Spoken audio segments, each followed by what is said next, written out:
चूंकि हमारा निज़ाम शमसी मिल्की वे कहकशां के अंदर है, इसलिए हम मिल्की वे को मुकम्मल तौर पर तो नहीं देख सकते, मगर जून से अगस्त तक पाकिस्तान समेत शुमाली निस्फ कुरह के रहने वाले मिल्की वे के मरकज समेत इसके मुख्तलिफ हिस्सों का किसी हद तक नज़ारा कर सकते हैं।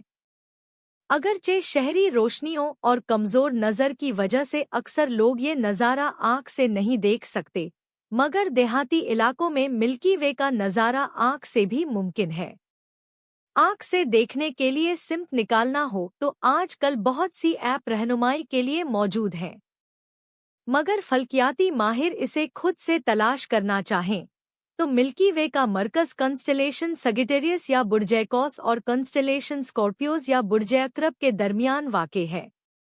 हम चूंकि सूरज के साथ मिल्की वे की डिस्क के अंदर एक साइड पर मौजूद हैं, इसलिए हम इसकी गैलेक्टिक प्लेन को साइड से देख सकते हैं, मगर मिल्की वे को डिस्क की तरह नहीं देख सकते। हर कहकशां की तरह मिल्की वे में भी गर्दो गुबार के बादल हैं,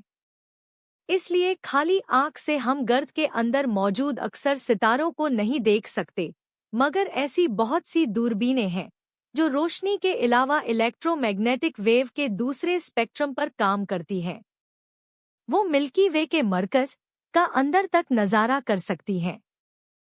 जिसमें मिल्की वे का ब्लैक होल जिसे सजिटेरियस स्टार कहते हैं वाक़े है, जो खुद तो नज़र नहीं आता, मगर इसके गिर्द होने वाले अवामिल की वजह से इर्दगिर्द कई सितारे और मज़ाहिर रोशनी के अलावा दूसरे तूले मौज पर जैसे कि रेडियो और एक्सरे में काम करने वाली दूरबीन में नजर आते हैं। और हाल ही में दुनिया की कई दूरबीन ने मिलकर मिल्की वे के ब्लैक होल के गिरदोपेश की मंजर कशी की, जिसे अवामी अल्फाज में ब्लैक होल की तस्वीर भी कहा जा सकता है।